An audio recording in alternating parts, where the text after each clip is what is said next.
Oh, there you go. We just saw a bunny. We saw two bunnies, in the front yard. In the front yard. One ran the opposite direction. One was staring at Robbie. Yeah. It's a little creepy. I am the bunny whisperer. I am the bunny. Funny bunny. Chubby bunny? Chubby bunny, yeah. With the marshmallows? What is that?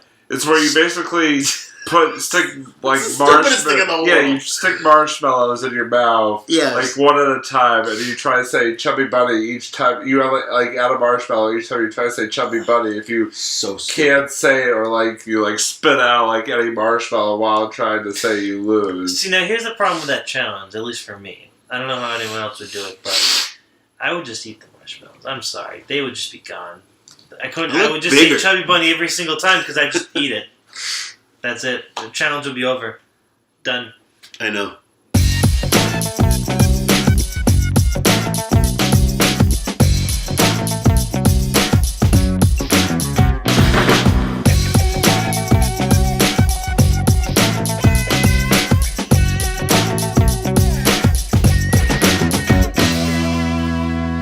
Hey, what's up, everybody, and welcome to another edition of On a Couch Talking Sports. As always, I'm Robbie. This is Kyle. Kyle, how are you tonight? Pretty good, Robbie. How are you? I'm doing very well, and back for yet another special guest appearance. Now, as we were discussing, tied for the most number of special guest appearances on our show with our buddy Craig. Our buddy Doug is back. Doug, welcome back. Glad to see you. It's been a while. How you doing? Good. I'm doing great. Very excited to be back. Thanks for having me. Very excited to have you. Back in black. Yeah, Back that in is black, true. baby. Yeah. There you go. That's right. I'm not sure what that means, but that's all right. Yeah, wait, I'm going on the show. Wait. Man in black. Will Smith's about to come busting through that door. Yeah. Tommy Lee Jones. Yeah, exactly. But so for tonight's episode, what we wanted to discuss tonight was the various levels of sports. Because you've got youth sports, you've got high school, you've got college, and you've got pro. That's 4, just in case any of you can't count at home. That's 4. And you're under a rock. And you're under a rock. Well, welcome back. That's right. Welcome back. No, what we wanted to discuss is sort of the uniqueness of each level of sports, especially in terms of if you're watching a sporting event at a particular level, what sort of makes that particular level unique to watch? What about it? What about the atmosphere? What about sort of the style of play? All these little nuances sort of make it like I said, make each level unique. And so we'll kind of just jump right into it here. That was jump. Yeah, I'm sitting down. I'm sorry. We'll start off with sort of the first most level of sports, and that is youth sports, because everybody who plays sports obviously gets their start on the youth level, whether it be, I don't know, kindergarten soccer or t-ball or little league or youth basketball. There's just something very, to me there's something very just innocent, and it's just sort of, for youth sports it always seems like it's, just sort of the way sports instead should be. There's no there's no players arguing over money or all these different things. It's just more about just playing for the love of the game and playing for the fun of the game. Yes. And I think that's one of the things I like the most about youth sports is the fact that it's sports in its purest form, I guess is what I'm trying to say. And I guess I'll throw it over. Sorry, I kind of jumped in there myself, but Doug, what to you, special guest always goes first. You should know this when you came on. I knew that. No, what to you sort of, when you watch a youth sporting event, what about, youth sports sort of makes it unique from, shape-shifting. Yeah. Camera shifting. What about youth sports sort of makes it unique to you, and just sort of the way youth sports is played?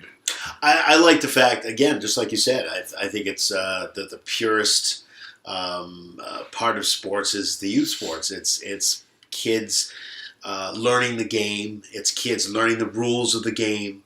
It's kids starting out and trying to enjoy it in some way. Maybe not enjoying it. I guess you get to know whether you like it or not. Yeah. It's like a test run. Test run. Yeah, it's like a test run to see if you like it or not. So that's kind of the lowest level. It's the beginning level of sports. I like it because there's a lot of teaching that goes along with it. There's lots of teaching. There's lots of, as we talked about before, lots of positive reinforcement that goes along with it. Also, depending on what coach you have.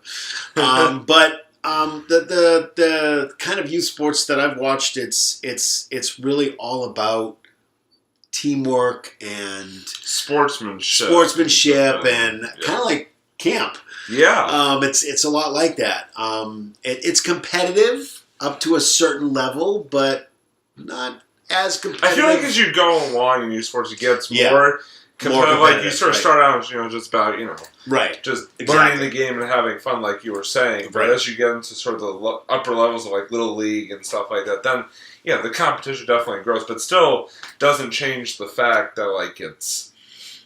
The biggest aspect is about having fun and just enjoying playing the game. And before I get to Kyle, that sort of brought a perfect thought to head. It's like one youth sporting event that I've always enjoyed watching for many years now is the Little League World Series. And that's sort of coming. It's appropriate because it's sort of coming up here within the next month or so from Williamsport, Pennsylvania. And that's also, if I'm correct, that's one of the few youth. Pretty much anything that really gets on TV, which is kind of like unique because of like I haven't and seen also, many it's one of the few youth sporting events that like really brings together like on a global scale. Because I mean, you've got like 8 international teams and 8 American teams. So like you've got all this mix of cultures and this mix of like kids. Some of whom don't speak any English, and some of whom,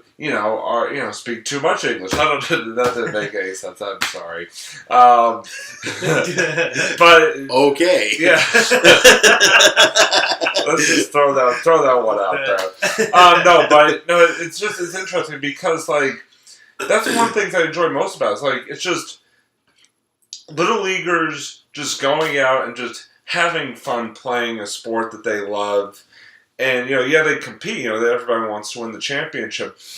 But they also get a great, opportunity to meet kids from all around the world and just learn about different cultures and stuff like that. And one of the things that I love most about it, and a lot of people don't like this, and personally I think that, it's ridiculous that, these people need to get a life because they don't like this, is like when somebody hits like a home run or something like that, and they're running around the bases, like the kids in the field will be like high-fiving them.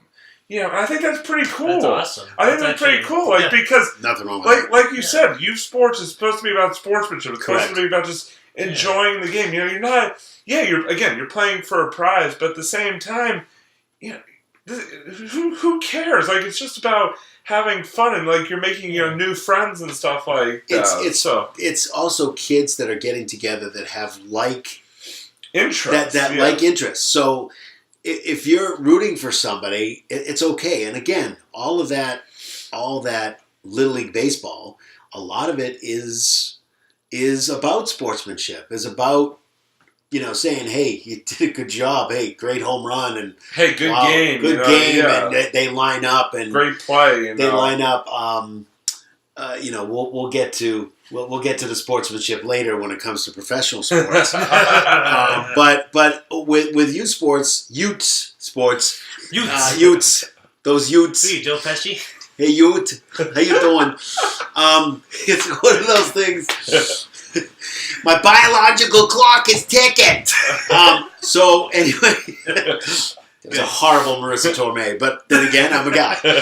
So it comes down to having kids that have that like the same thing, of like interests. And what happens is that the coaches, if they're doing their job, are telling the kids, hey, say it's okay. Clap for somebody. It's one of those things where I think is really important, because that develops sportsmanship through when you get into older kinds of sports and other kinds of sports, high school and then varsity. Or also, if somebody makes a mistake, just saying, it's okay, get them next time or something. Right, exactly. Like that. 'Cause, I mean, you have just, like at the high school or college level, you have like players just yelling at each other for making mistakes. But literally, like, that's one of the things like a good coach teaches you. It's like, yeah, you made it, or it's okay, go on, make the next play, make the next play. You shouldn't get mad at somebody about that. Exactly. It happens. Everybody makes mistakes. It happens. Well, Robbie doesn't. No, I'm perfect. Nah. But other than that, no mistakes at all. Even though I've made like 5 mistakes during this this episode here. We didn't notice. Keep going, Robbie. You're doing a great job. Okay, it's okay. Next play, Robbie. Come on. Yeah, exactly. See, there we go. You have sportsmanship even on the couch talking sport.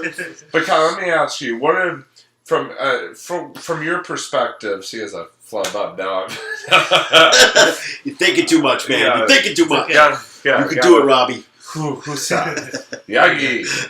Take 5. But Kyle, from your perspective, what do you think? And I mean, you like us, we all work with kids. So, I mean, we're sort of used to seeing kids, obviously in this, watching them in youth sports and stuff like that, but also sort of seeing them in the classrooms and stuff like that. So, but just from your perspective, what sort of makes youth sports unique to watch from your perspective? Well, I mean, you guys pretty much covered I think the main points of it, like that.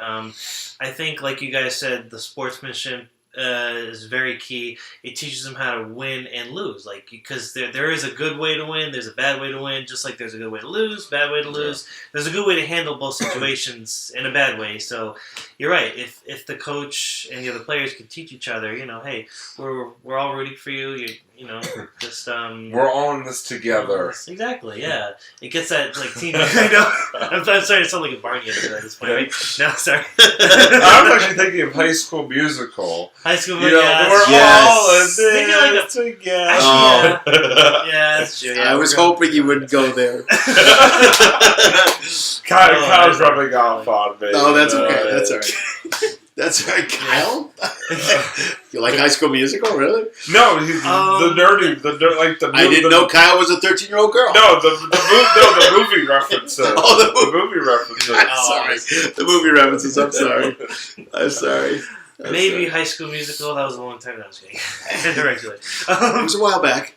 In the early 2000s. Yeah. Actually, wow, is that long? My daughter loved it. Okay, my daughter loved it. Probably, and yeah. I watched it, so... My little cousins really loved it. Yeah, I kind of learned it just through, Speaking of high school sports, that has to do with high school sports, because it's about basketball, too. Yeah, true. Basketball and music. So, see? He even did a sports reference, too.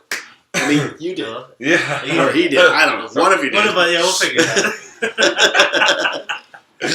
But I think you guys basically covered it.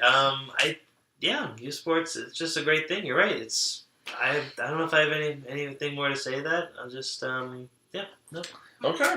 Nailed it. Yeah, no, I mean, definitely, like I said, just sort of sports at its purest form. And I think the thing that makes it most unique, and I think that I most enjoy about it is just the fact that it's not even as much about winning and losing. It's just about having fun playing the game. Exactly. Although I do have to make one quick little comment. Okay. And I don't want this to end on too much of a negative note, but participation trophies. Not as big on the participation trophy thing about it, because I remember this happened when I played soccer. I'm sorry, those were the first things I chucked out. Everyone got a trophy. It was the same thing. It was a trophy for you just participate. No, trophies are meant you're meant to win the trophies. So I don't know. You gotta be there not for the trophies. You gotta be there just for the sport itself. I just never really was a big agreement on the whole everyone gets a trophy type of thing. No, it's just just be there for the game. Don't be there for the But sorry, I really random. I kind of in a sense agree. I mean, it's weird because like growing up, I don't remember necessarily getting like participation trophies, but like I did get trophies, but they were like for like making an all-star team or like being like like being in the playoffs for a sport or something. Like those and I like those trophies. Yeah. Like of course. But sometimes it just gets to be too much. I feel like to a certain extent. Like I don't know. It just doesn't really hold any weight. It's like a trophy for. I mean, I can understand. Maybe they give you like I don't know. A trophy to me always feels like it's like something you earn, not just something you get. You just get it for showing. You just get it for showing up. Yeah.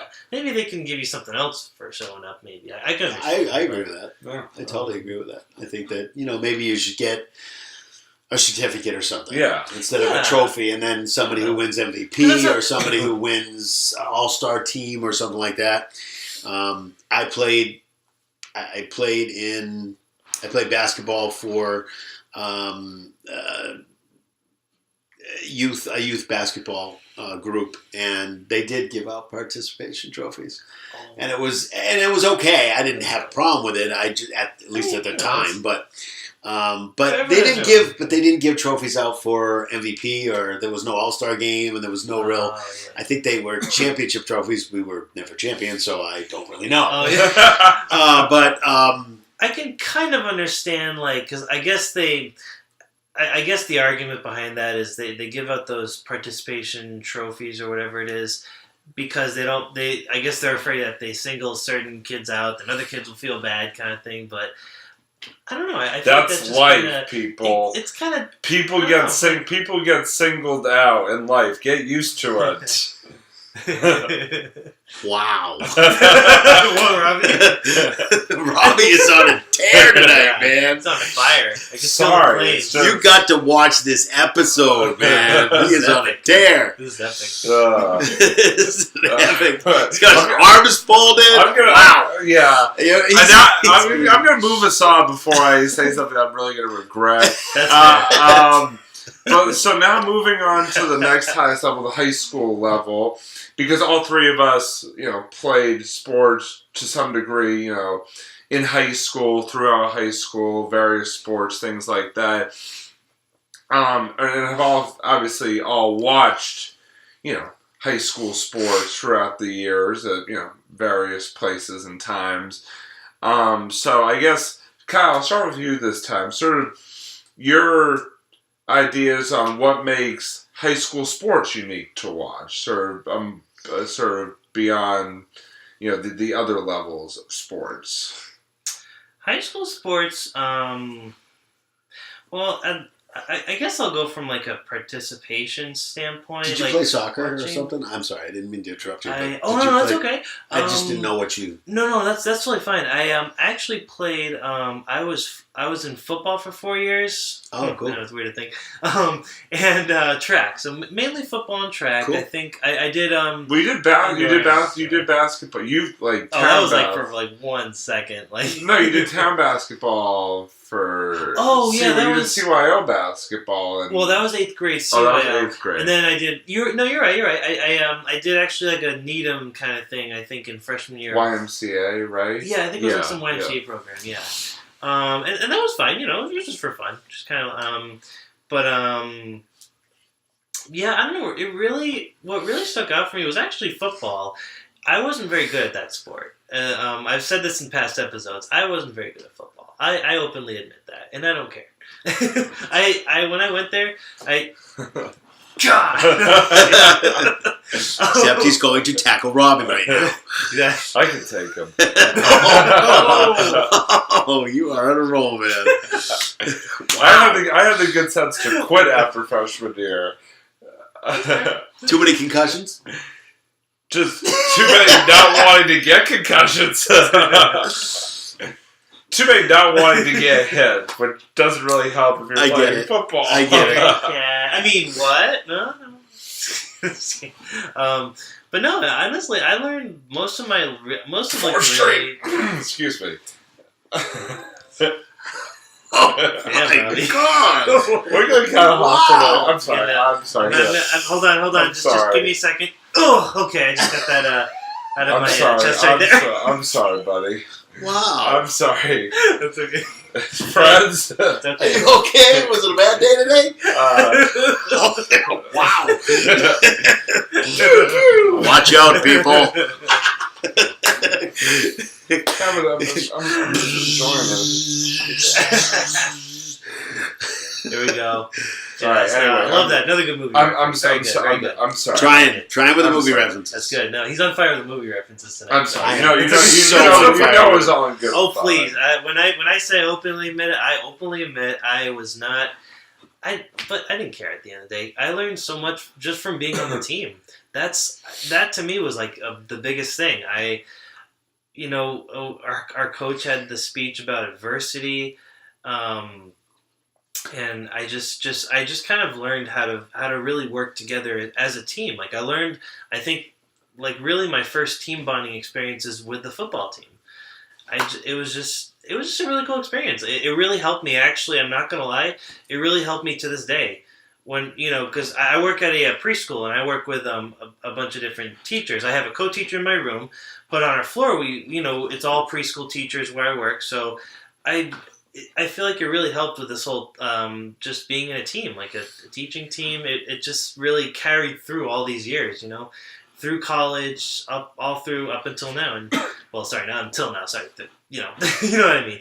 All the way to the present. So no, I don't know if anybody actually understands what you're trying to say, but you keep going. Oh man, Robbie.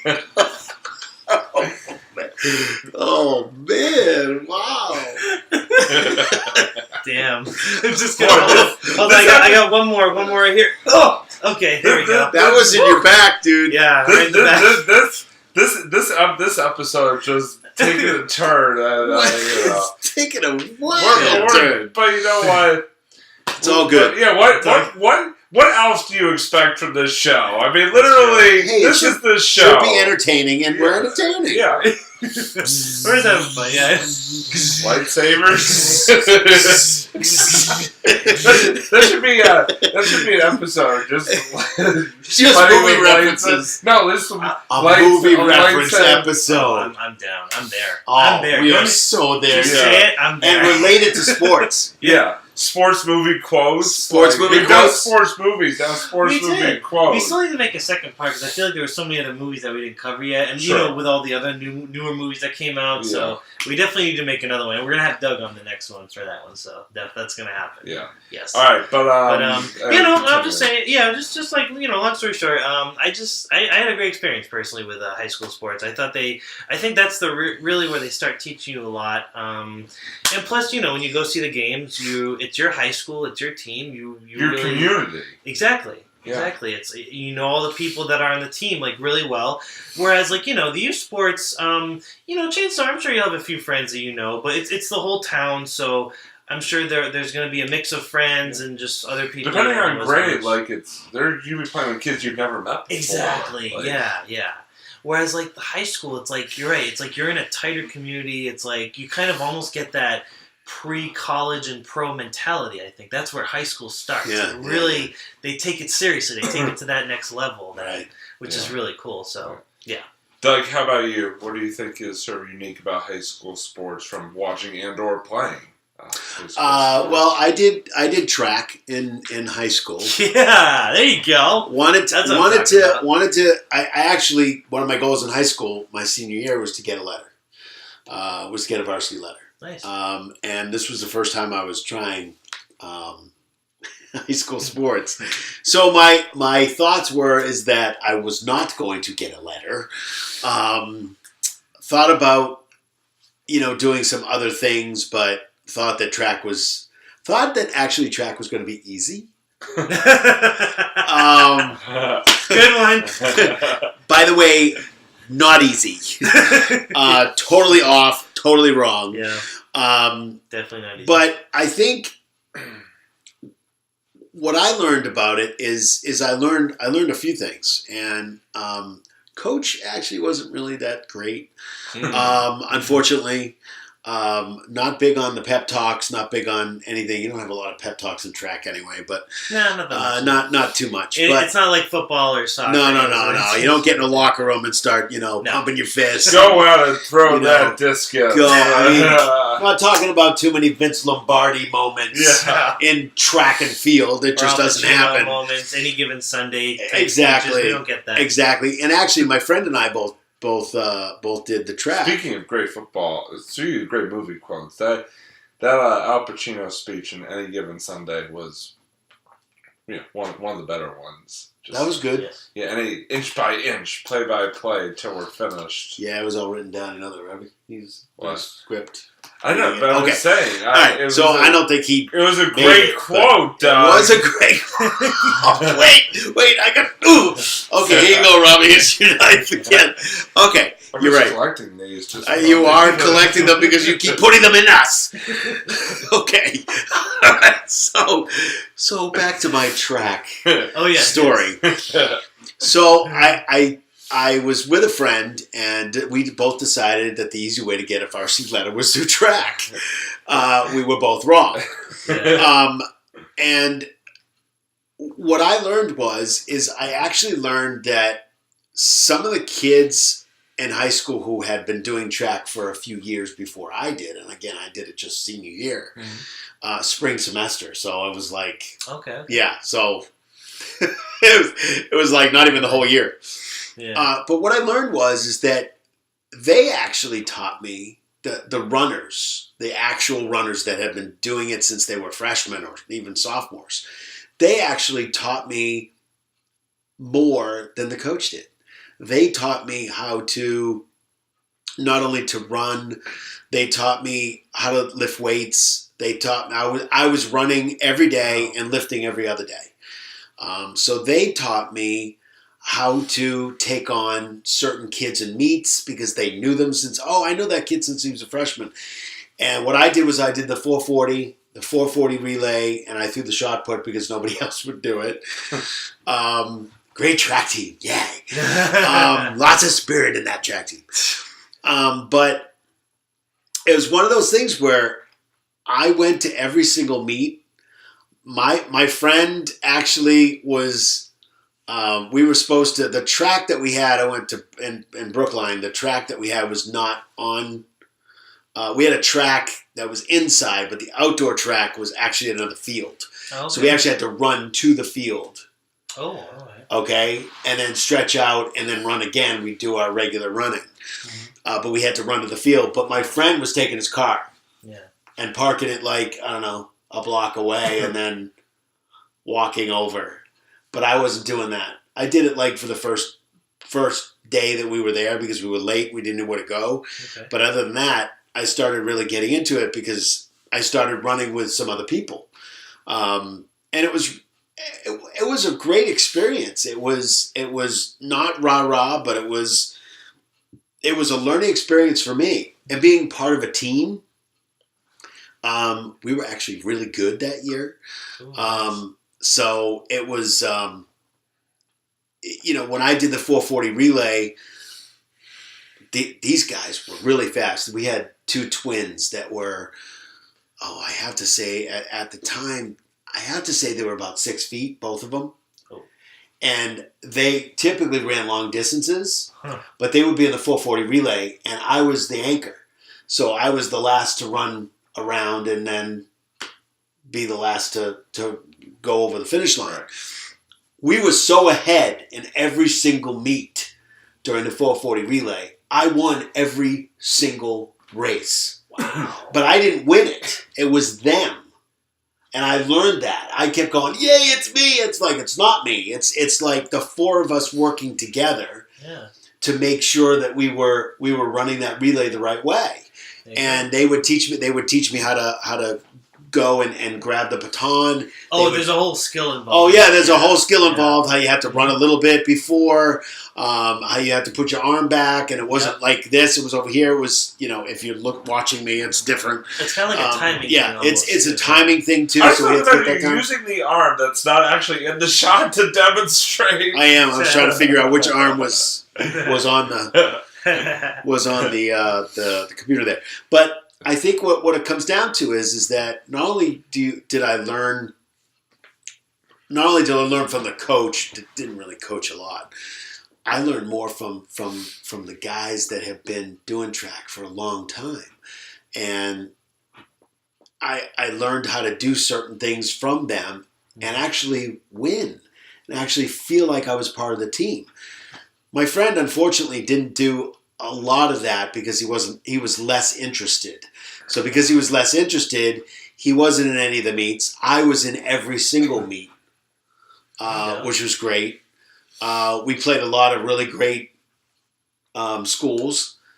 Not sure what our record was, but I know at the end, because I was in enough meets and I placed in certain meets, I got my varsity letter, which is really cool.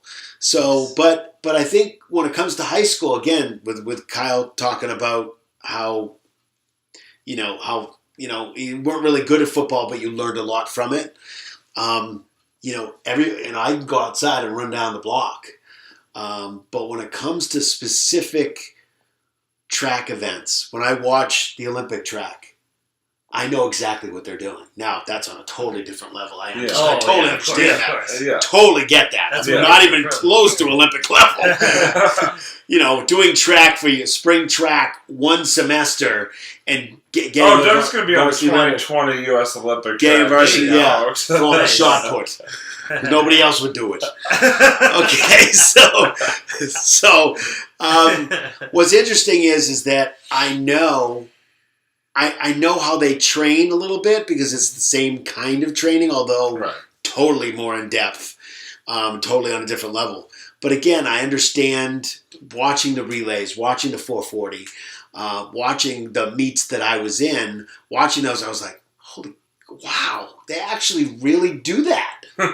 like in semi-professional. That's awesome. Yeah. So that's really what it comes down to. That's really kind of the difference. I think, for me, and I agree with sort of what you guys said, but I think the other thing to me, sort of, and this is kind of building off what you said a little bit, is the sort of community aspect. Like, when you're watching like a high school sporting event, like obviously, we live in we went to school in Wellesley. Sorry. No, I'm just kidding. No, but I know like some people go to like private schools and things like that. But like when you go to a public high school, yes, like the fact that you're playing in front of your entire town, like all your friends and your family, like nothing beats that. Like, and also just the rivalries between towns. I mean, in between schools. Like, I mean, we always use the example. No, it sucks. Oh, I'm sorry, what? No, that's where I was going with this. Like, the three of us are lucky to, be involved in schools who are, for football, Thanksgiving Day football, part of some pretty unique and historic rivalries. And Wellesley Needham, obviously, in the Brookline New North has been around for a long time, long time as Very well. Long time. And it's just like that rivalry. Like, you don't get something like that, at like a college. Yeah, I mean, you have like your college rivalries like Michigan, Ohio State. Like, I get that. But I think it's just on a different level, Rob. Right. I think the fact that it's like two towns, like, just going after each other. People go back to the Thanksgiving Day games. Thanksgiving, 20 years, 20, 30, 40, 50 years later, there are people still at the games. Yeah. They still go because it's an annual thing that they do, and they root. They may live in Canada, and they still will go back to Brookline to go to see the Brookline Newton. They'll even bring their their old football jackets too. Yeah. Oh yeah. Yeah. Yeah, I just tried my varsity leather jacket on just recently. It doesn't fit. I had to get that one redone. But no, it's just like, it's just really cool. Like, you look at, even some of these other sports, like, you look at, I remember back, when Kyle and I were seniors in high school, Wellesley girls basketball won the state championship. Oh, yeah. And it's like, the entire community was at, like, that state championship game. It was just really cool. So, like, the whole community come together behind that team, like, root them on in the state finals. It's like I said, just a really cool. There's nothing really like it. Like I said, it's just different between college and pros. It's like the whole community just bonding together. I mean, some places even more rabid. Like if you go down south, I mean, those communities, they literally close everything on Friday nights to go watch the high school football. Everybody goes. Nothing's open. Not a haircut. Not a salon. Not a haircut place. Nothing. Ice cream places not open until after the game. You better hope there's no emergencies, because probably the entire fire department, police department, everybody. There's no emergencies because every's at the game. Yeah, all the emergencies are all the emergency vehicles are at the game. So anything happening is going to be at the game. But just like I said, it's just that sort of togetherness. It's a bringing together of everybody. Just really makes it unique. Like you said, the life lessons that you don't get those. Maybe college, but really high school is like. I feel like the level where you really get like those life lessons of like. It really starts there. I think, at least for me, it did. Like I don't know about anybody else. No, I completely I completely agree. And speaking of college, perfect segue. Yes. Nice segue. Yeah, thank you.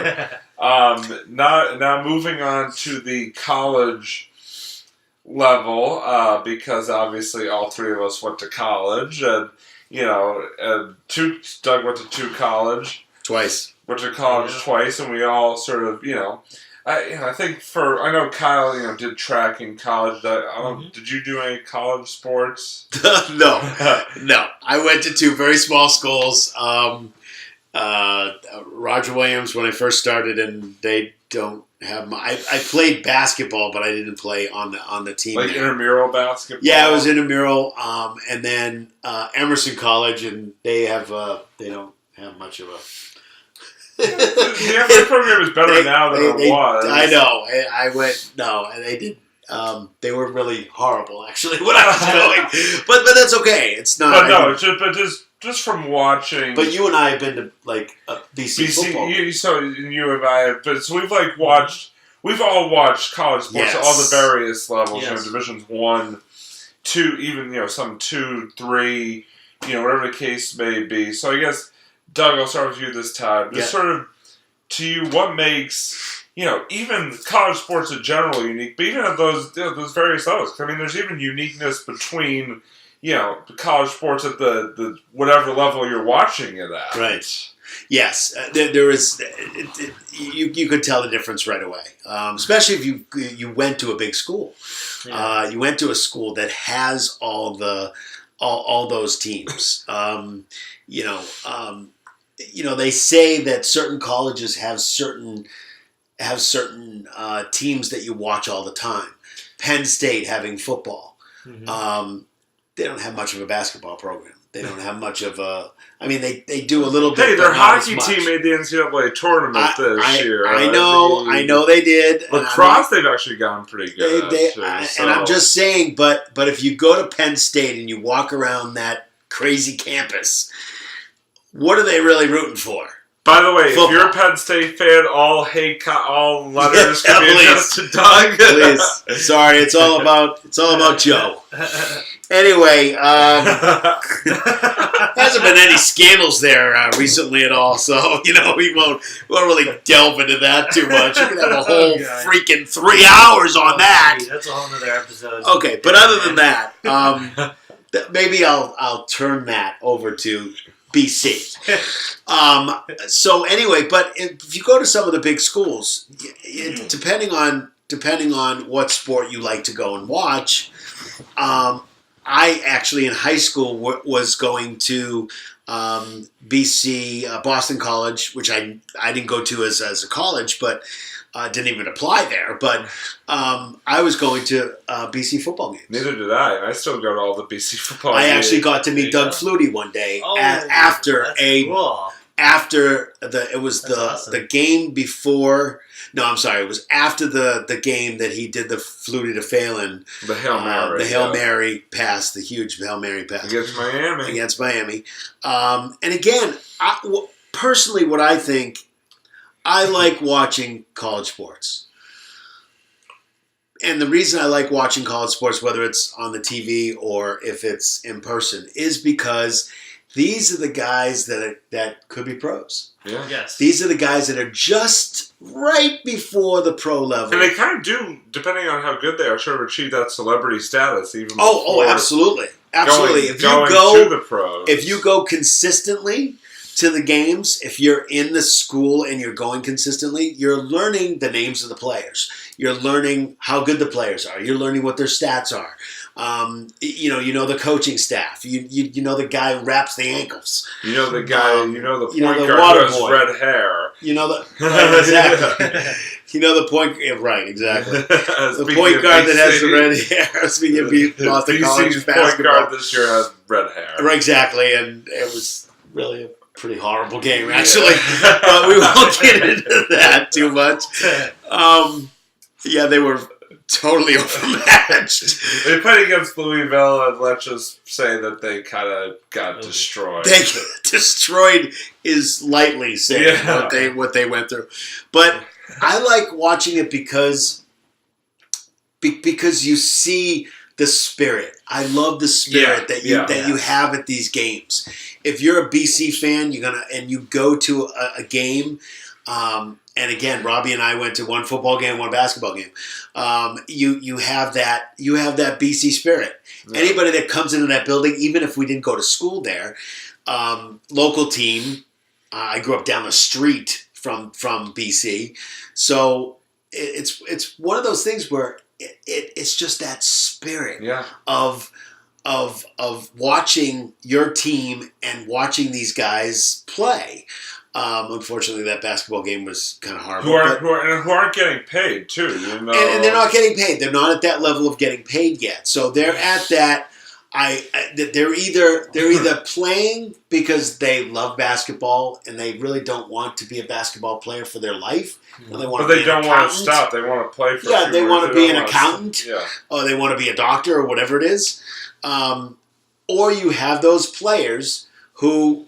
This is what they're doing. They're doing it because they want to play in the NBA. They want to play in the National Football League. They want to play professionally, and this is how they get there. I think the coaching is very different in college.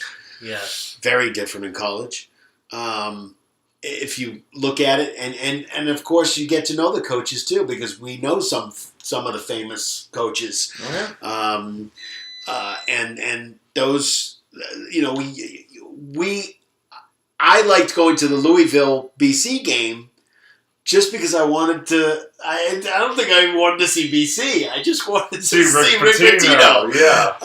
And he's in Louisville now, and I don't spend much time in Kentucky these days. Although, really? Well, I have the summer home there, but I typically don't go to Kentucky to watch, or to spend too much time even learning who the players are. But you want to go and see. It's kind of funny to complete side. No, it's kind of funny how the coaches at both the major Kentucky programs both have this Massachusetts basketball connection. Yes, because John Calipari, Kentucky, used to coach at UMass, obviously, and Rick Pitino, obviously, with the Celtics, and then even I know it wasn't Massachusetts, but coached at Providence College before that. Yes. So I mean, there's just an interesting side note to think about. And even Rick Pitino was the coach of the Celtics for a little while. That's what I said. Yeah. So I knew that. So exactly. So, but I think that's what it is. It's that just that level right before, and you can see the amount of people paint their faces, and I'll tell you, in the mid '90s, toward the late '90s, maybe even early '90s, I was actually a Florida football fan for a little while. And the reason I was is because my friend, my very good friends, him and his brother both went to Florida, and they were Florida fans. And I actually went to a game up in Syracuse. Sorry, the Gators, Florida Gators. Florida Gators. Like you've never gone to a game before. So anyway, no, I actually went up to Syracuse to watch them. That's the Gator Chop. I know what it is, Robbie. Thank you. Thank you very much for just turning this corner and going that way. Okay, That's fine. So anyway, went up to Syracuse to watch a football game up in the Carrier Dome, yeah. And it was great. It's the first time I've been up to Syracuse and watching a game there. Actually, Danny Werfel was the Steve Spurrier must have been the head coach then at that He was, time. Yeah. and the old boss. I sat right behind Danny Werfel's mom and dad. Oh, because they had a shirt on that said Danny Werfel's mom, and the other shirt said Danny Werfel's dad. So it was really cool just to kind of talk to them and just spend some time with them too. And I did get a chance to talk to them a little bit, but we all did. But it's really just a different.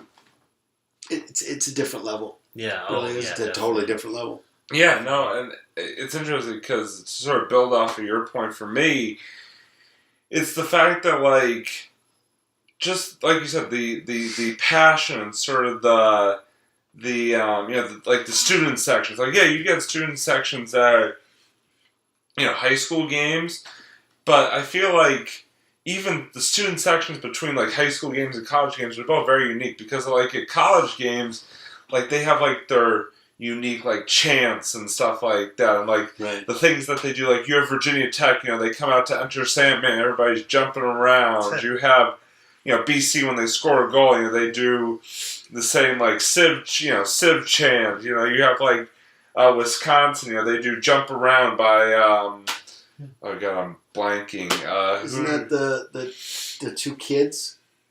What? Jump around is that it's just jumping up and down. Get out! You see him jump around. Yeah. That's the. I forget who the song's by. Okay. But House of Pain. Right? There you go. But but just again, all just these different chants and sayings that you see at for all these different colleges, Pig Suey for Arkansas, or the Gator Chomp for Florida, or the Tomahawk Chop, or I know the Atlanta Braves do it, but still, or even their something as simple their entrances. You have Clemson, they come out and touch the big rock, or you have Notre Dame touches the sign. Yeah, play like a champion today sign. Yeah, it's just that sort of the festivities there and sort of the pageantry of it, and just and the band coming out. The band coming. I mean, you have bands at high school games, but some of these band performances at college games are incredible. Are really good. Yeah, no, I mean they're very impressive. But no, I mean, like I said, just the pageantry and what you see out of the fans and just what you see out of the players. I mean, these guys that aren't getting paid but are trying to sort of get to that next level, and So yes, they get after it, but they're still amateur athletes. They're still trying to compete hard for their school too, which I think is really cool to see. And again, just sort of that bringing together of the school community. And you see a lot of people, their alma mater. I mean, they could even 20 years later. I mean, they'll still go to their alma mater's games. It's in the same section they did as a student, or do whatever the case may be, which I think is really cool. Kyle, what do you have to say about the college level? I mean, yeah, you guys pretty much all made really good points. I think it's interesting. The thing I always thought was interesting about college sports, especially, it kind of feels like a mixture between high school and the pros, because you have a number of college teams who in which.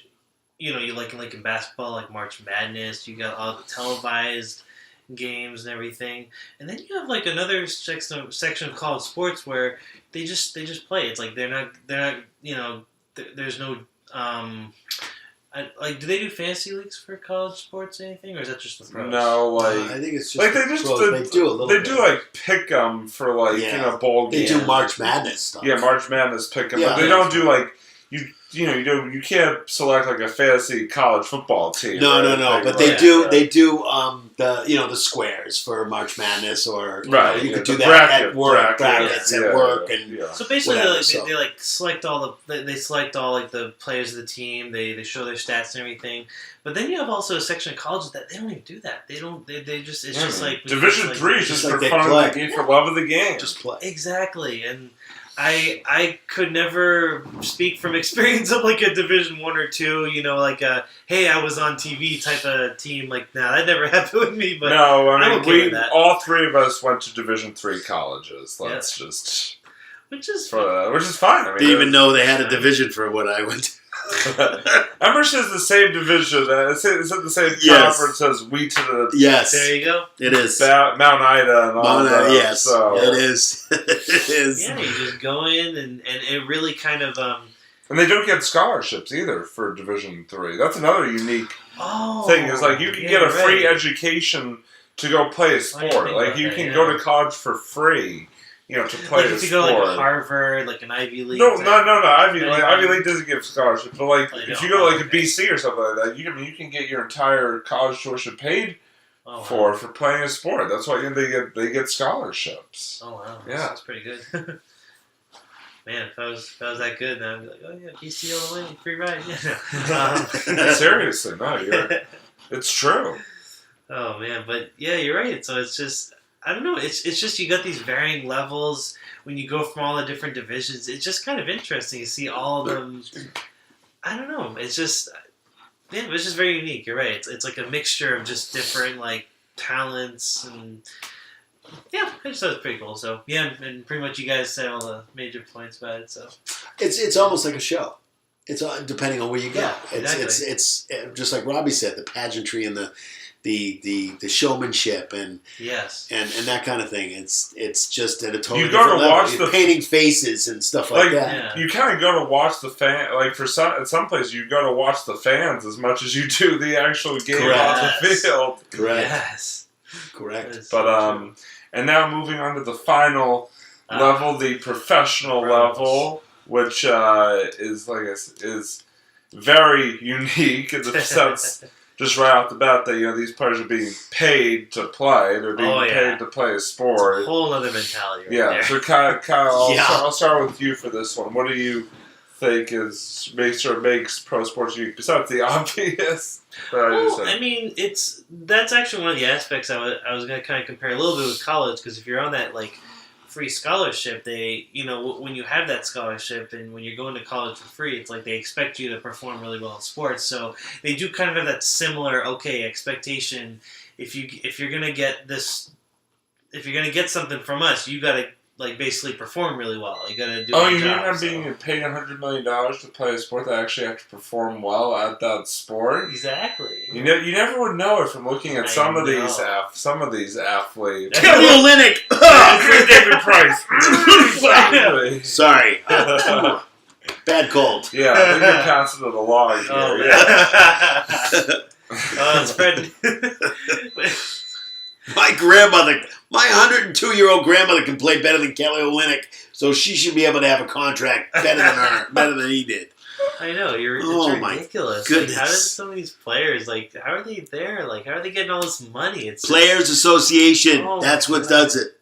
See, that's what I compare also pro sports to. I'm sorry, since we're writing off all the movie references, like acting, you have actors out there that aren't actually that good. You have actors that don't get paid at all, who are way better than a lot of the actors that are here right now. Oh my freaking god! But anyway, sorry.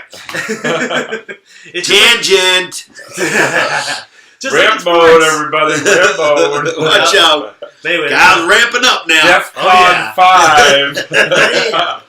So I'm going to move a little bit away from movies and just say you get that in sports too. You got a lot of these really good athletes, but they don't get paid. But then you got all these really well-paid athletes, and they're like, oh yeah, we're just going to, this little time. It's like, oh boy. But no, aside from that, no. Professional sports, especially when you get into like New England sports, like places like New England and Chicago with the Cubs. Those fan bases have always really impressed me, especially when it came to like just really specifically baseball for Boston and baseball for the Cubs, like for Chicago. Sorry, it's just interesting that you've had these teams that they haven't won a game in so long, and the fan bases have really stuck with them, despite the fact that they haven't. I mean. Sorry, won a game. Wow, sorry, it's really late tonight. I've had a long day. I meant to say won a World Series. Yeah. They haven't won a World Series in Super... I'm just... whatever. That's awesome. They haven't won a game in 180 years. Why do people still go to the games anyway? What are they doing there? That's a pretty loyal fan base. Wild thing. You make the sing. Movie reference. Yeah. Major League. Yeah. That's a pretty determined fan base if your team hasn't won a game at all. Right? Oh, there they go again. Well, that was the whole Major League thing, man. Well, see, at that point, then you'd be watching it like you'd be watching The Room. You'd throw spoons and stuff like that. You just throw spoons. That's a thing. Look it up. I dare you guys. Spoons. Yeah, it's a thing. You go see this movie called The Room. All right, Doug. Next sporting event that we go to, we got to throw spoons. Yeah, we got to get some plastic or regular. Plastic. Okay. What color? Doesn't matter. You can do black or white. Just check. Does it have to be the school color or the team color? No. Okay. And whenever you go. Whenever you watch the movie The Room, whenever you see a picture of a spoon, because for some reason that movie has a lot of pictures of spoons, you just start throwing it at the screen. It's like that. Okay. Oh, you guys have seen this movie. Yeah. I haven't seen this movie. It's incredible. I'm going to show you the trailer. For those of you out there that know anything about the movie The Room with Tommy Wiseau, you guys get it. You guys will know. You guys will, okay. But, wow. What was I even talking about before? That would be, I believe it was professional sports. Yeah, I know. I go from professional sports 20 minutes ago. You disaster piece movie. Professional spoon throwing. Exactly. Yeah, that's gonna be a sport. It's gonna be a new Olympic sport. Just you wait. It's gonna be a new sport. Professional sport. Forget the Olympics. Pro. All right. Anyway, can you continue here? Anyways. So yeah, no, I just wanted. I was just saying that I think it's really impressive where you have a really dedicated fan base like the Red Sox and the Cubs at the time when they hadn't won World Series in a while, and they still go to the games and they every year they just keep rooting them on, and I gotta give it to them. That's pretty good fan base. Yeah, to kind of really stick with your team, despite the conditions, despite whatever goes on, they're there no matter what. So. I gotta give them a lot of credit for But anyways, that's all I gotta say. Right? No, I think the unique thing about professional sports for me is like you said, it's like the fan base. It's just a wider range of people. I mean, it's not like high school. You got people from the same community, or college. People from the same college. Like these people are people from all walks of life. They're like come together. But they come together to watch, the Red Sox player, the Celtics player, somebody playing. The other thing about pro sports is that you can hear some very interesting things, some very interesting comments made from professional sports fans. Definitely the sort of, you like to think pro sports is it's a family event, but sometimes some of these fans sort of take it to a level where like they flip cars. Hey, let's just flip cars for no reason. Well, our team lost. We lost the game. Let's go set something on fire. Why? But what's that going to do at the end of the day? And again, like I said, it's like players getting paid to play a sport, but also you have these professional athletes. Some of whom can be such crybabies. Not going to name any name. LeBron James, Hanley Ramirez. David Price. Sorry, that. Oh, that cold's still going, huh? Cold's still going strong here. Wow. Doug, what'd you do? I didn't do a thing. But, Robbie, what'd you do? Who knows? Oh, wow. But yeah, just... He's not wrong, though.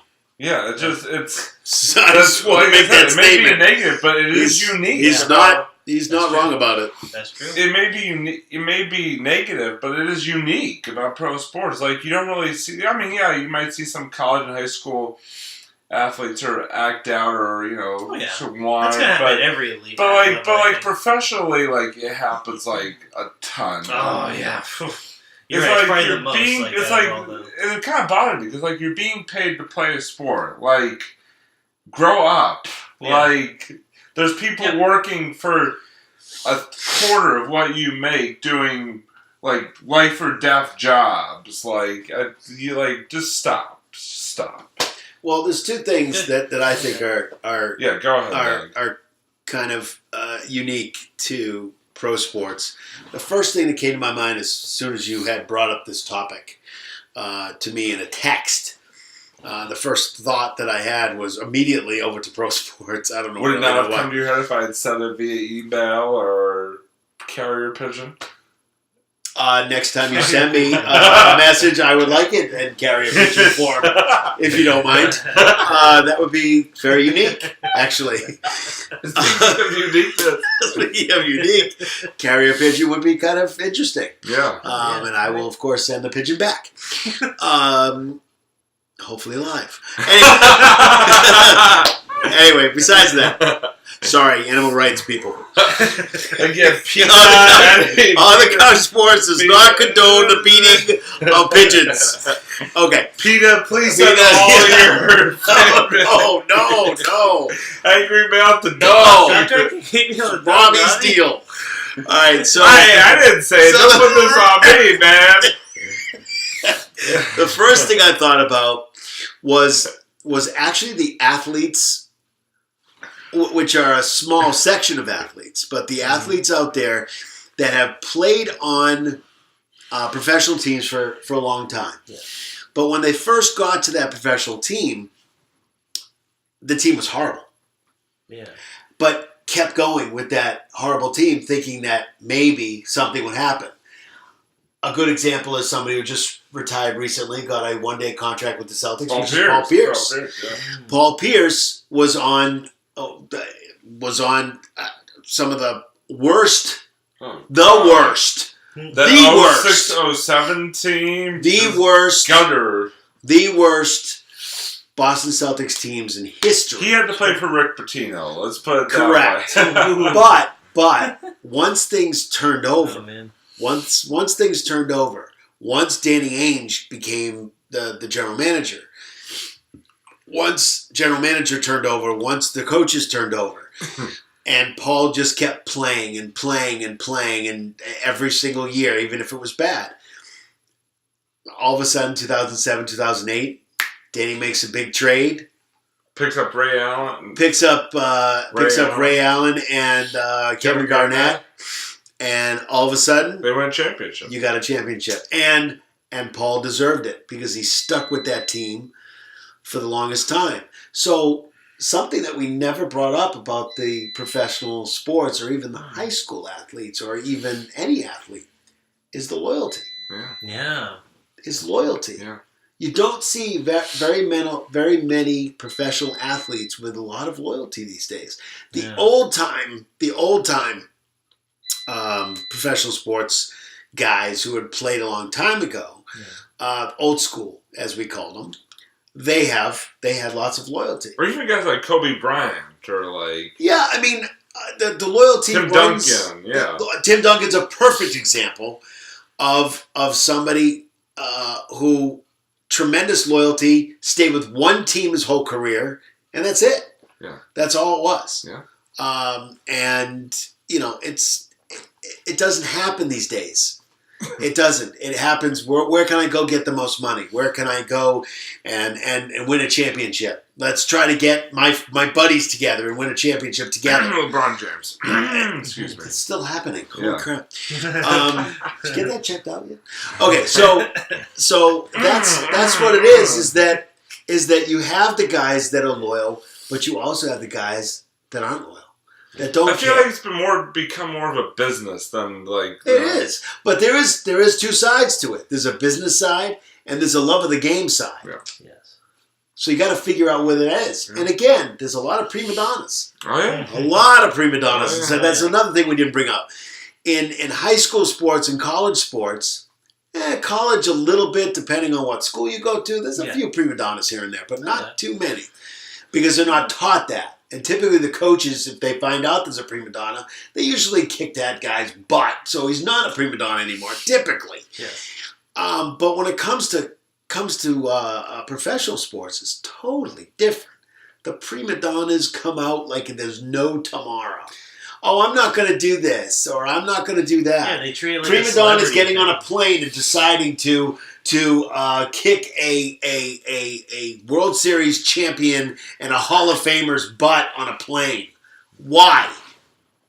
Who knows? David Price. Yeah. So you too is good. I know it's it's spreading. I think. Yeah. So the issues. Prima donna-itis over here. Prima donna. Yeah. So what it really comes down to is really trying to figure out when we talk about this is that there's very very much there's differences between each level, but when you get to that highest level, which is the pro level, is that you know who the dirt dogs are. Red Sox theme on that. Yeah. You know who the players play really hard. You know the guys that stay on their teams no matter what happens and are loyal to those teams. Yeah. And what's different, and we can talk about, you guys can talk about this at another time, or Robbie and I, we can talk about this too, is on another level is loyalty. Is loyalty to teams. Yeah. Is who has stayed loyal, who hasn't stayed loyal, who has won several championships. Definitely don't see as, like you said, you just don't see don't as much these days as you do. You don't. Past. The difference between sports in the 50s and 60s and 70s, the Red Sox teams that stayed together for many, many years instead of moving on without being canceled out or traded, I should say. One player I will say has been extremely, Tom Brady. I mean, Tom Brady's been extremely loyal to the Patriots. Tom Brady has been very loyal to the Patriots and probably could have gone wherever he wants.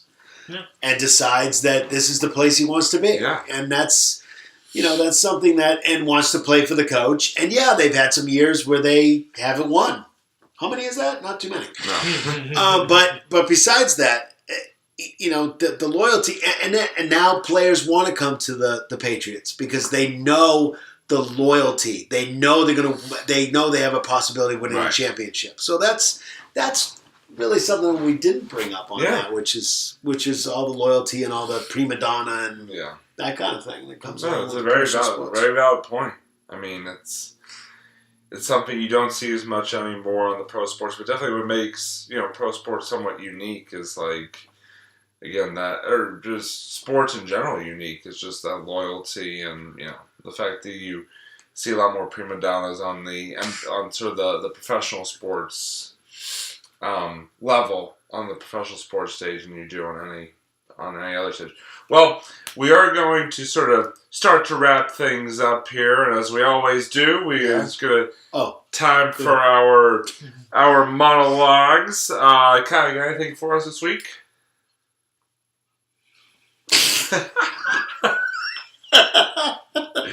Wow! How you doing? That's very nice. That's Next, good no, job. I'm just kidding. Please say something. No, I really don't have anything to say. He doesn't have anything. It's okay, buddy. I haven't really put much on the monologue. I just kind of. He didn't do his homework. I never do my homework. You know that. Okay. No prep. Never. No comment. No prep. Show prep. That's what I call winging it. Except I'm not even winging it. There's no wings to be had in this section. Wow! No, it's like Icarus when he gets hit by the sun. Yeah, that's what it's like. Icarus. Yeah. Movie. It's got to be a movie. Icarus. This is mythology. Icarus. Oh, We're talking now it's mythology Icarus here. mythology now. Yeah. Flew too close to the sun. Yeah. Now the wings burned, and that's it. Bye. Yep, that's me. I'm winging it, but then I flew too close to the sun by not saying anything, then boom.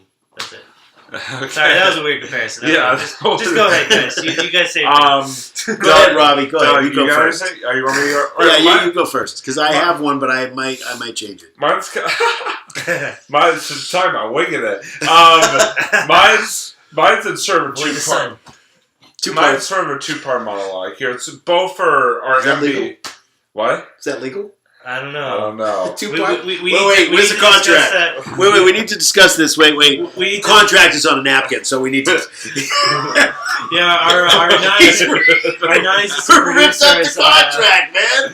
Our nice producers over there are staring at us. Thank God I made a copy. Alright, but no, mine are both sort of MBA related here. The first one is that MBA means what? National Basketball Association. Thank you. Sorry, I had a brain lock for a second. Go ahead. No, and actually, speaking of texting Doug, I texted Doug about this earlier today. Is that I found out today that the you know how like each sport has sort of their minor league. You know, you have minor league baseball, I can't believe this. The American Hockey League, and what used to be the NBA D League, what has now turned into the NBA G League. What is that? Wait, what? Like, I don't understand. What? The D League I get, the developmental league. What the hell is the G League made? What up, G? Like, I don't, like, the person that came to Yo, G! The good league? No, I'm saying, I don't know. I don't The good league. I don't understand The Justice League! No, then that would be the J League. J League, yeah. But I tried. I just don't. That's okay. I just don't understand it. Like, why the G League? Like, that just didn't make any sense to me. I just thought it was pretty humorous how it would be. G-League. It's called the G League. The other thing is that this 50 Cent running it? Seriously, no. Your guess is as good as mine here, pal. Your guess is as good as mine. But I had to. But my other thing is that I'm continuing to grow the mindset of that the Boston Celtics have a growing legitimate chance of winning the Eastern Conference next season. And I'll say this, because the Cleveland Cavaliers are in total disarray at the moment. Sweet. You have Kyrie Irving, who... To the Boston Celtics! Who's literally one foot out there. Well, no. I mean, listen, Celtics fans, listen. I would love Kyrie Irving to come here, but let's face it, he's not coming here. The Celtics are not... The Cavaliers are not going to trade their star point guard to the team that is competing directly with them in the Eastern Conference. It is not going to happen. The Danny Ainge basically made it obligatory, keep us in the loop phone call. I'm sorry. I get it. I would love for it to happen. I would give up anybody on the team to get Kyrie Irving. But it's not... Bring the pillow over. It's not gonna happen. Cool him down, dude. It's not gonna happen. There you go. I'm sorry, but I do think that the Celtics really do have a legitimate chance at this. You have LeBron James, who literally... What the hell is happening? That's much better. Yeah. There you go. Yeah. What nothing. Just move on. No, I get the reference. I get it. Thank you. I've seen your tassel already. Thank you. Okay. That's good. What was that? Is there a channel changer here I can use? Mute. It's not changing! I put the remote down. Change to Rick and Morty. No, but I do think the Celtics do have... He can't do it with the pillow on his head. Do it. I know, I do. He can't do it with the pillow. He can't stay in character. But I do think the Celtics have a legitimate chance. A much more legitimate chance of winning the Eastern Conference next year. LeBron James has one foot out the door. After this coming season, Kyrie wants out. It's chaos in Cleveland right now. I think that really does help the Celtics in terms of, competing with even more and potentially winning the Eastern Conference next year. So that's all I have. Doug, did you consider your options? Yeah, I'm going to go with my original. Okay. There you go. The original's always better than and then have a second parter. So it doesn't. That's the wrong clicker. Good try. Sorry, here's the right one. Oh shoot! Changing my channel. Not very nice, Robbie. I feel like we're in an Adam Sandler movie. Yeah. So, this is about as long. Wait, did you just change that to Cinemax? That's pretty cool. This is about as long as the Adam Sandler movie You're in HD right now, now. so you're good. Okay, so my monologue, whatever that means, monologue is typically done at the beginning, but that's okay. So my monologue is about, it is the official 30th anniversary. You ready for another movie reference? All right. It is the 30th anniversary of the movie Hoosiers. Oh, my man Gene Hackman. That's right. And on a new show that's on NBA TV, which I taped because I couldn't see it yesterday or whatever it was, has the portion of the cast, what they're doing now, how they made the movie, what they did. Gene Hackman actually did not officially want to do this movie. He read it. He liked the actual script itself, but Gene Hackman, and who's the guy that plays the drunk guy again? What's his name? I can't remember his name off the top of my head. I have to look it up on IMDb. So anyway, Gene Hackman actually thought this was going to be his last movie that he ever does because he thought it was horrible. He didn't think the movie itself was horrible, but he didn't think it was going to do very well. Dude, that movie came out the same year Superman 4 came out. How much lower can you get than Superman 4? My goodness. There you go. And the fact is that Gene Hackman actually said that more people come up to him and ask him about Coach Dale than they do about any other movie he's ever been in. Wow. That's awesome. And it also did very well in the box office. Most of what I like is the fact my whole thought process on this monologue today is not about the movie industry, but about the way the movie industry makes movies today as opposed to what they did a long time ago, even 30 years ago. I'm all ears. And the way they did it, the way they did Hoosiers, was the fact that they brought a lot of people in from that specific town in Indiana. They brought a lot of people in from Indiana, non-actors.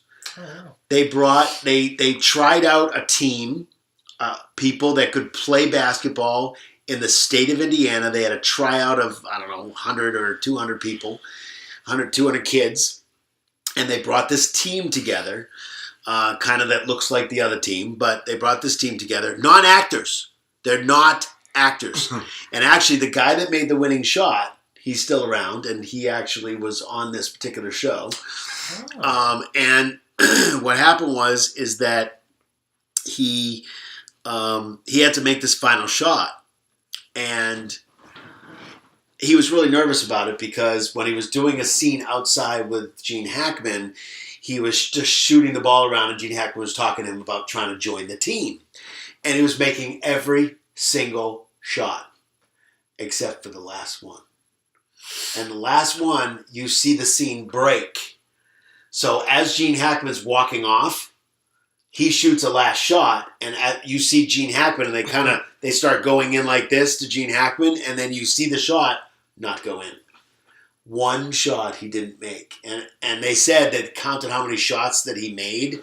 They said it's the movie scene is like in any other movie, it's the most shots that anybody has actually made in a movie scene ever. Wow. They counted, I can't remember how many it was. But anyway, what I like is the fact that they brought this whole town in to talk about one of the greatest basketball games in Indiana history.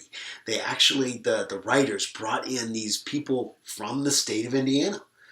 And they loved it. And actually, the scenes when they shoot the ball and they score, sometimes in a movie you have to go, okay, everybody, yay! They didn't even have to do that. Did not have to do that because they brought like 4 or 5 towns in to actually be the audience. And the audience reacted naturally to Hickory. That's the college. That's the high school. The high school. Every time Hickory made a shot, everybody went nuts. And they did that because they brought natural people in, non-actors, to actually make this movie That's a awesome. huge hit. That's awesome. So I just wanted to bring that up. 30th anniversary. What I'll do is Cool. if you look check this out. Check this promo out. What I'm going to do is Robbie's going to send this, right? You're going to send this on social media. Yeah. When you send this out, I'm going to share it, and I'm going to put the program and the date of the program in the notes when I share this program. So you got to watch this program first, watch On the Couch Sports first, and then I will put on. I'll put on what you can watch. It's on NBA TV. It was awesome. Nice. It was awesome. It was a great, it's like this sports show. That's awesome. A new sports show. That's awesome. On NBA TV. So it was great. And very cool. And when Doug shares it, everybody go and watch it. Yeah. Do it. Yeah. We want you. Yeah, to watch that program. We want you. All right. Well, we hope you guys enjoyed this episode.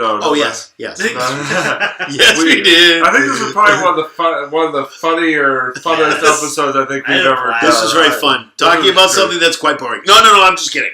I'm totally kidding. Totally kidding. It was fun. It was a fun episode. Doug, it's always a pleasure having you on. Thank you so much for having me on again. I enjoyed it, Kyle. It was awesome to see you, man. We'll be. We always call you when we need a guest, or you're one of our favorite guests. So I'm the last. No, I'm just last called. You're one of our favorite guests. You'll definitely be. And I'm tied for first, right? Yeah, tied for first. Oh, I so want to break that. Him and Craig, the 5 Timers Club. Ooh, you guys have been that many? Wow. Yeah, 5 times. Yeah. Totally cool. Well, we'll double check, but I think no, definitely. I'm 99.9% sure it's 5 times. There you go. You always gotta get that 0.1 accountability. Yeah, gotta get that less than 1% there. All right, so that's gonna do it for this edition of On the Couch Talking Sports. Thank you as always for watching, everybody. For Kyle and for Doug, I'm Robbie signing off here. Which one's Kyle? Which one's Doug? We'll see you next time. Am I Robbie? I'm Doug. Am I Robbie? You're Robbie. We're out of here. That's Kyle. That's Robbie. Woohoo!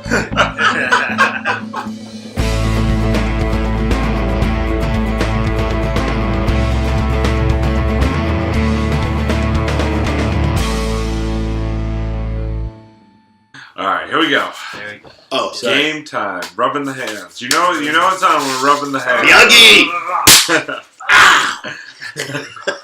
Where's the chopsticks? You gotta catch the fly. Oh, man.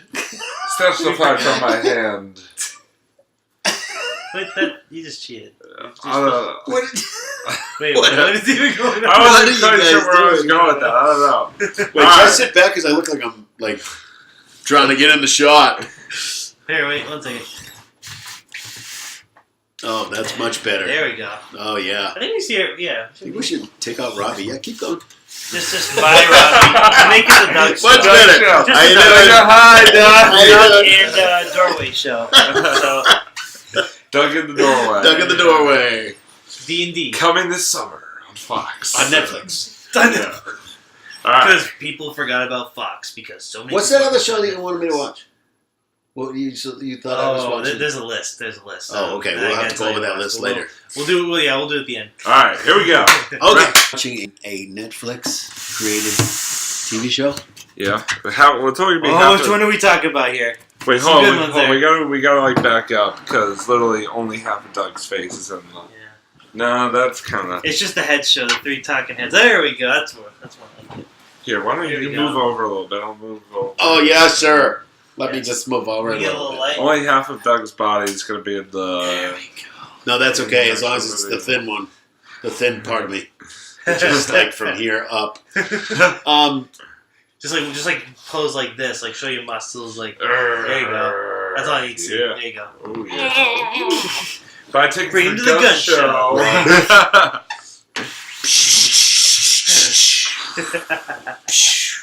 Wait. Yes. That's right.